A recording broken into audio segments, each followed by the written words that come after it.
Welcome to BSG Show, BSG. Hello, BSG Fighters. Welcome back to another episode. This is season 6, episode 16, featuring Ezekiel Addy, all the way from Ghana, a clinical psychologist. As intended, I am going to transform your mind into a strong and positive mind. Before I dive into today's topic, I would like all of you to know that my TikTok and YouTube community are different from my podcast community, so check out my videos on these platforms. Welcome, Ezekiel. How are you doing today? I'm fine, thank you, Sharon. Thanks for having me on your podcast. Oh, you're welcome. You're most welcome. Can you tell my audience about yourself? So, like you introduced, my name is Ezekiel Addy. I'm a clinical psychologist resident at the University of Ghana Medical Center. And what my work entails is to provide psychotherapy to people or clients that are going through some form of psychological distress. It could range from mild to severe forms of psychological distress that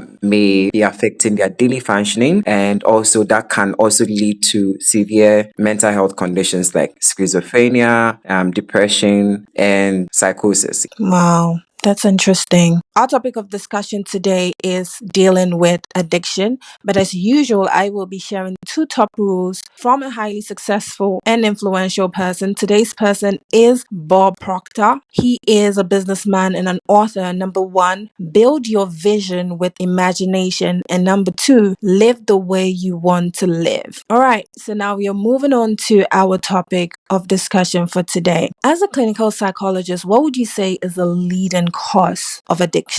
So, when it comes to addiction, there is no single cause of addiction because it's a very complex condition. This is because there are significant parts of addiction that develops through how the brain chemistry changes. Substances and certain activities affect the brain, especially because of the fact that human beings like to be rewarded. And we have a portion in our brain called the reward center. So, human beings are biologically motivated to seek rewards. That's how come when you eat your favorite food, you are very excited and you look forward to having that meal again and again and again, right? These rewards, in essence, leads to healthy activity. So when you eat, you get the energy, you go about your normal activities, and that's how it works. When it comes to the biological composition, there's a chemical in your brain called dopamine, which is termed the pleasure hormone. When you engage in pleasurable activities, they are released in the brain, and that's what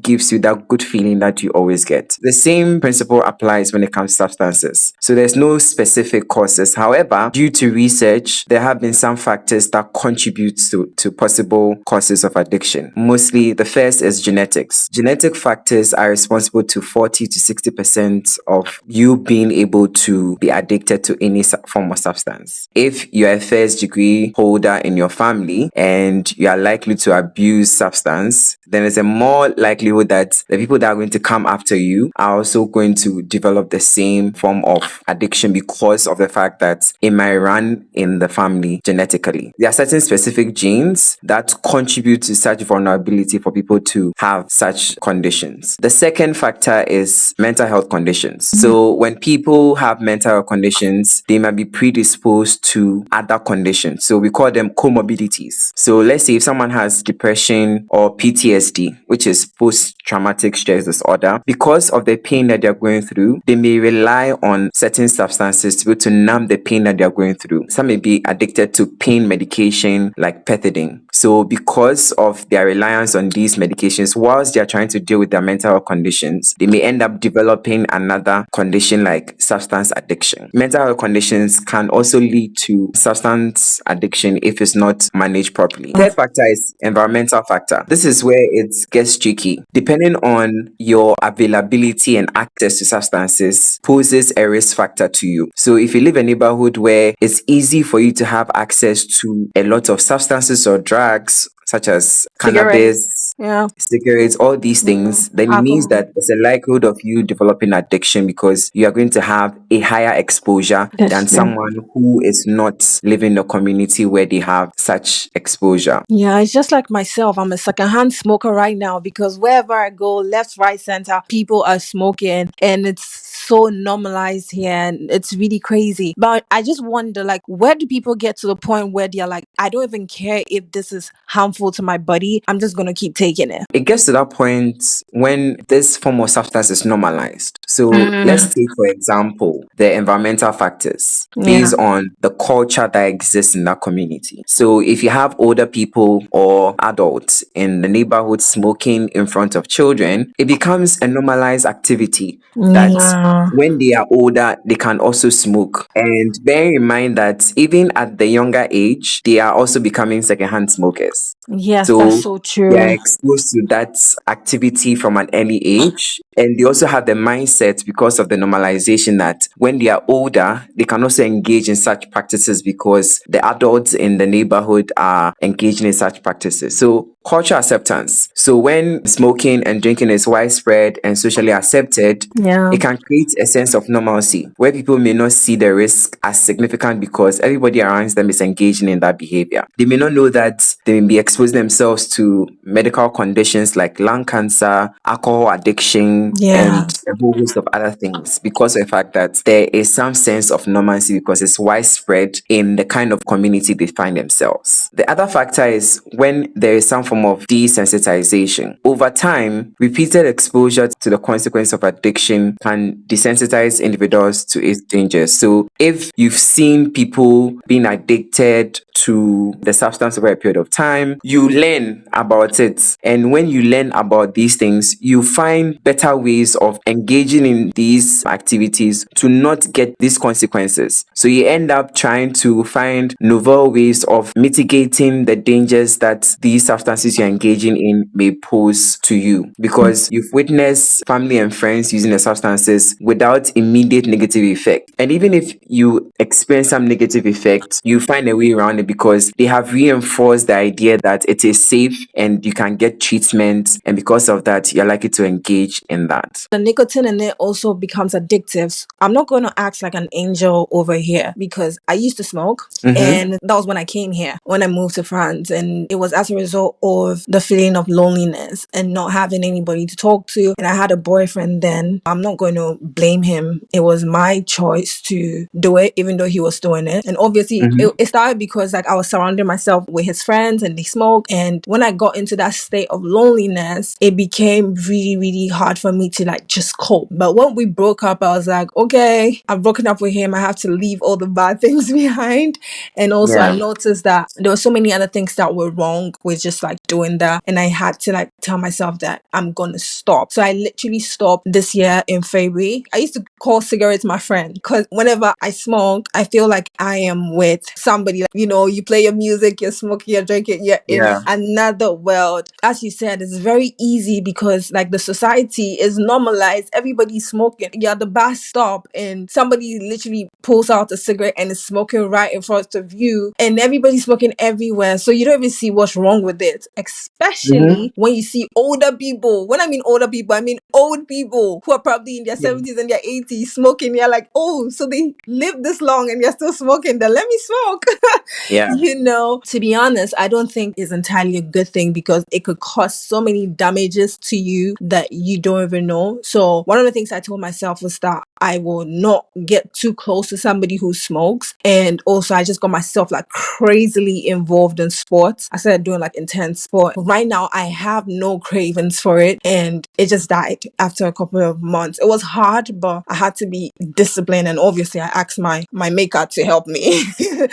Loneliness is really a thing. It's a disease that plagues like so many people. Like people have friends but do feel lonely, and that's why they might end up drinking so much or smoking weed or whatever. So how could a person rise above it and fully enjoy their existence regardless of whatever happened in their life, who walked out of their life, or whatever they're going through right now? That's a very good question because over time, our societies are becoming very individualistic. From my background, coming from an African country, country like Ghana, you have like a community taking care of you. Yeah. Over time, it now becomes your nuclear family. Then it becomes only you when you leave the house. If you are not married or you are not in any relationship, it means that you're on your own most of the time. Depending on the kind of people you surround yourself with would determine whether you are going to be isolated and lonely. However, we need to get the difference between there are times where you need to be alone so that you can be able to reflect and redirect your path and be able to know what to do next. Being alone is okay. When it gets to a point where it's loneliness, where you want to connect with people, but then again, you're not able to reach out to friends, family, or colleagues, even with a simple text or call, then it becomes an issue. That's Then it so means true. that loneliness is creeping in, because even when you want to seek connection with people, you are not able to do that. Then it becomes easy. One way you can overcome it is to connect with others, reach out to friends, family, or colleagues. Most of the time, we want people to reach out to us, thinking if I reach out to them, I'm bothering them. They also have things doing in their life. Yeah, they may have things doing in their life. If you reach out to them and they are not interested in connecting with you, you move on. It's as simple as that. Who knows? You may reach out to someone and the person also wants that connection. It might be just a simple text or a phone call, and that will make the most difference. Sometimes you may not get the chance to reach out to friends, family, or colleagues because of distance. You can join clubs, groups, community organizations that can help you meet new people so you can connect with them. You have shared interests and you guys will hit it on and become good friends. So at least from every interaction on a daily basis, you have something that you are having this human interaction in your life. Secondly, you need to volunteer. Helping others can provide a sense of purpose and connection. So you need to look for causes and organizations that resonate with you, that you are passionate about, and they focus about certain activities that you feel that you can commit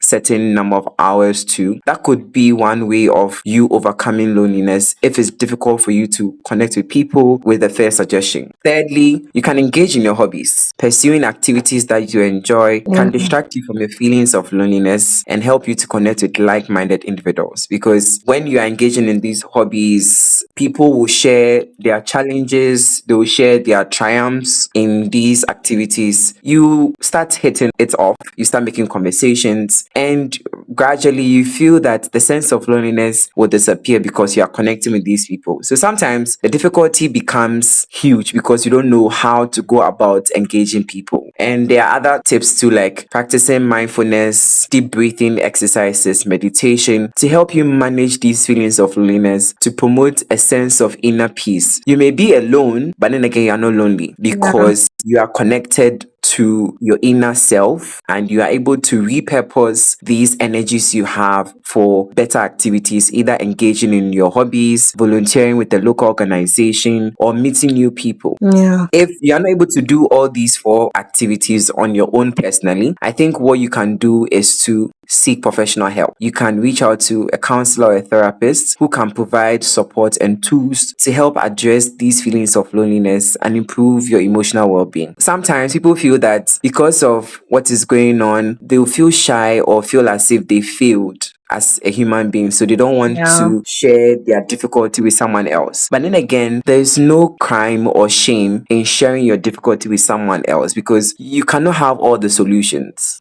So you have to talk to someone to help you find the solutions, because you have the solutions intrinsic in you. However, you need to unlock these things, and sometimes you need professional help to help you go in that direction. Yeah. Beautiful. Thank you so much for being so detailed. I can definitely relate to what you're saying, because one of the things that helped me get out of the loneliness was the sports. That became my hobby. Like, I love basketball. It started with me, being in solitude and finding myself, and all of a sudden it became loneliness because nobody was responding to me and it was really hard. But the sports really helped me. It was scary because the people that you thought would be there for you at the time you needed them weren't there for you, like even family. But I don't blame my family because all my family are abroad, right? My mom, my brothers, everybody's abroad. That period in my life, to be honest, it felt very dark. I felt like I wasn't going to get out of it. But I'm glad I'm here today. And thank you so much for those tips. Are you ready for the comfort break question? Comfort break question.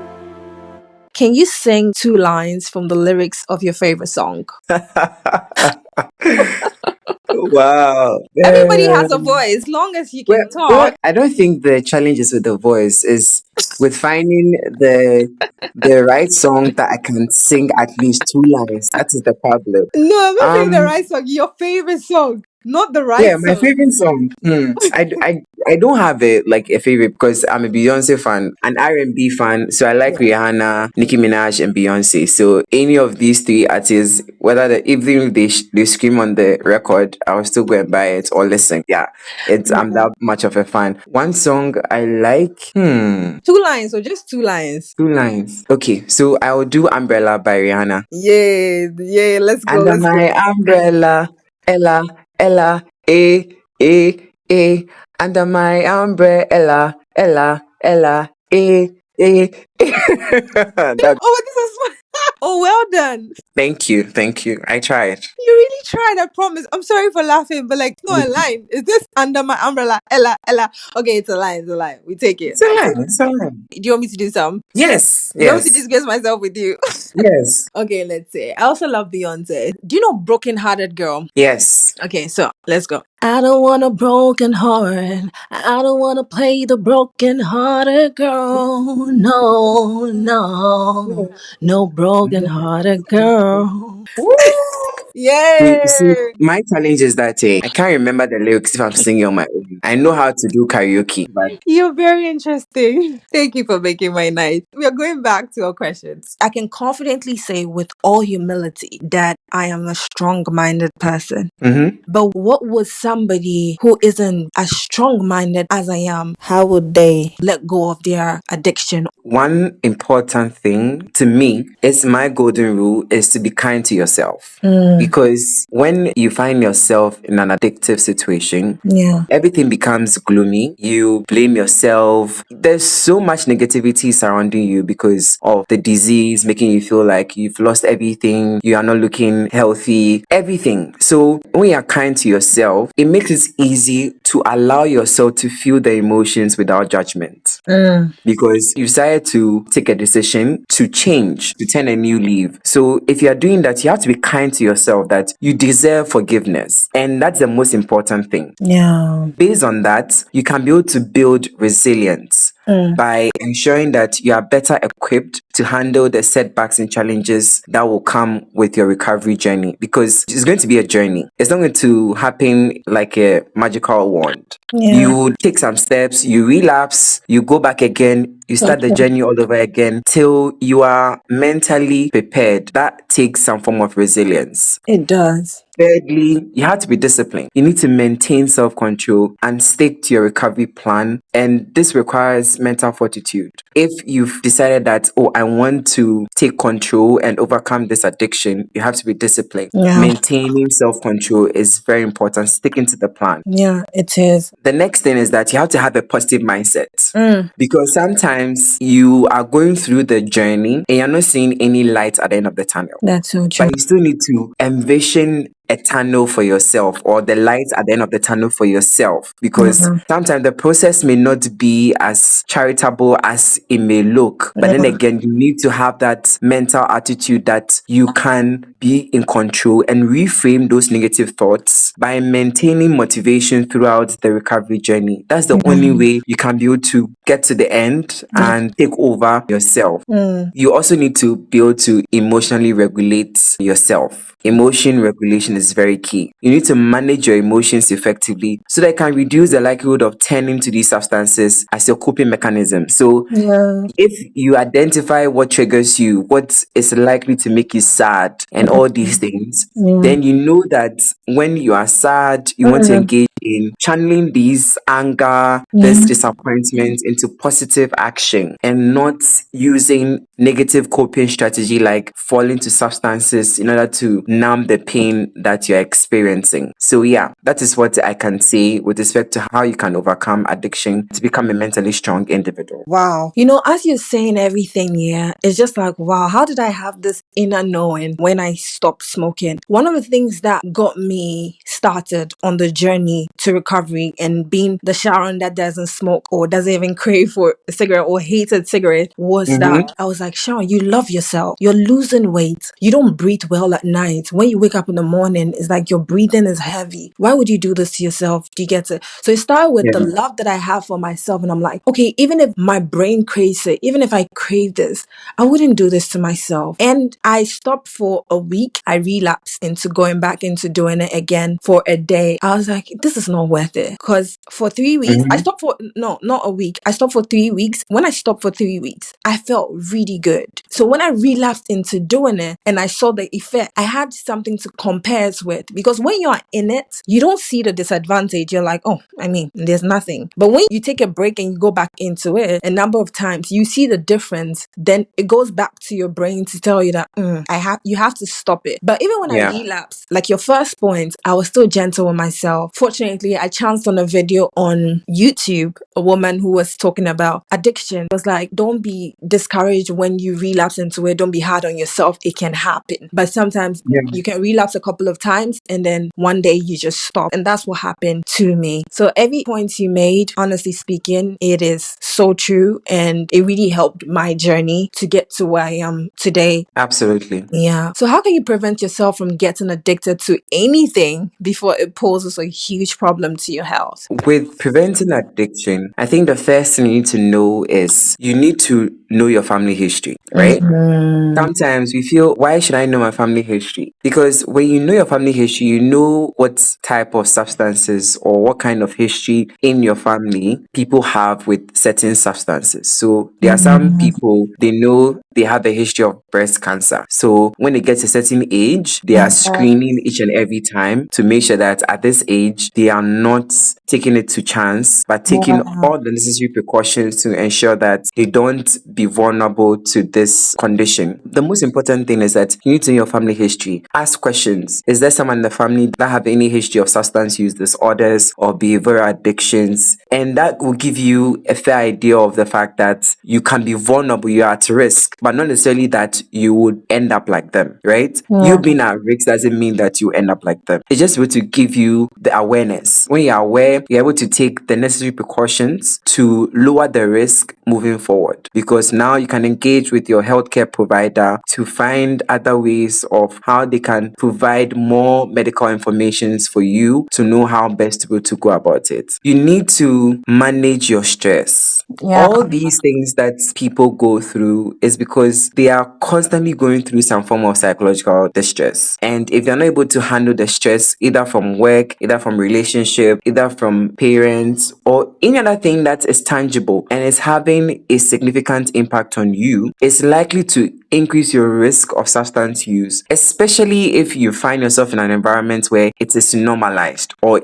easily accessible. The less stress that you experience, because you don't want to feel these emotions or this impact, your instinct will be that things are normalized in my community, so this is what they take to numb the pain and feel okay and move on with their life. It's important to tend to healthy coping mechanisms during these times, such as exercising, meditating, or learning new hobbies. So you don't need to get burnt out before you go see a therapist to help you manage your stress level. Make sure whilst you are working, you are taking breaks in between your work. So if you work for an hour, you take like a 5 minutes break just to give your brain the chance to recalibrate. Then you can continue. Then you know that, oh, I'm working for like 6 hours. After 6 hours, I'm taking a major break, like 2 hours, before I can come and continue to do anything. And make sure you are having at least 8 hours of sleep, because sleep is very important. The muscles are only repaired when we sleep. If you don't sleep, your muscles are not going to be repaired, and you are using the body to do a whole host of other things during the day. So the only time the body gets the chance to do massive repairs to itself, fix the oil, make sure everything is intact and in shape for the next day, is when we go to sleep. When you are stressed, if you don't take care, you may not fall into deep sleep. And if you're not able to fall into this sleep, it means that you're not able to get the maximum repair that the body needs to be able to repair the tissues and grow new ones if there's a need. Finally, you also need to avoid or limit substances that have addictive potential. Like sugar. So, yeah, people will say that alcohol or smoking, those are the things that have obvious impacts. However, there are other things that you can get addicted to. There are things such as overeating can give you some form of addiction, gambling, even exercising or dieting, shopping, Oh, wow. right? Risky behaviors like having sex, video gaming, and even spending too much time on your phone and also on the internet can all lead to forms of addiction. Very important that we limit or avoid certain things that can cause more harm to us because they have certain addictive potential. You wonder, why do you spend over 4 hours on social media continuous without taking a break? It's because content has been designed in such a way that it engages you, and because of your attention span, things are catchy. It feeds into your brain directly, and your brain is able to digest it and be able to release those pleasure hormones. So the more you're getting the pleasure, it means you're getting rewarded, and the brain wants more reward. So they keep engaging in such activity for you to get the same feeling over and over again. And by the time you realize, it has become more detrimental because you are seeking more of the pleasure without looking at the consequences. And that's where it becomes very problematic. Wow. I love how passionately you speak and also like how knowledgeable you are on what you do. To be honest, you are doing the right job. And thank you so much for this. But before you go, can you share any life lesson you live by? I have two. The first one is that it's better for you to do something and have a regret rather than not do anything at all. At least That's a good when you're one. able to do the thing, even if it ends up in a bad way, at least you have an experience to share with someone else, to use it as a point of education or point of reflection for you to do better. If you deny yourself of certain experiences, you are not able to make the best decision in life and you lose out in life. Yeah, you do. And the second thing is that sometimes we have the tendency to trivialize relationships that we have. Yeah. It's important to keep the people that show interest in us, their attention and the respect that they deserve. The fact that the person is always around, being there for you, doesn't mean that they would always be there. Some may be there with you from the beginning to the end. Others may fall off on the way. But it's all designed in such a way that each and everybody that comes into your life is supposed to add on to your journey. So make sure you're taking advantage of each and every person that comes into your life, and you're also adding to their journey as well. So don't let people come in and rather taint your journey and cause you more pain as opposed to you also causing other people pain. So be mindful and cherish the people that have dedicated their time to spend with you. Yeah. Oh, thank you so much. You deserve a round of applause. Like, thank you so much. Like, this is so good. Thank you for having me. So I'm going to go over the top rules for today by Bob Proctor. Number 1, build your vision with imagination. Before you can ever achieve anything in this life, you have to imagine it. It's very important for you to think it before you can have it. And also live the way you want to live. It's your life. It's one life. In as much as other people want you to live a certain way or say a certain way is right, do what is healthy to you and do what is good for you, what fills your soul and what would bring out the person that you are meant to be. It's best to show your true identity to the world than to put up an act. Best gift you can ever give to this world is to be authentic and be yourself. You're human and we all make mistakes. So learn, unlearn, relearn, and live your life. So kindly leave a 5-star review if you enjoyed this episode. Thank you very much for listening, my BSG Fighters. I love you as much as you love yourself. So love yourself. Until next episode. Bye.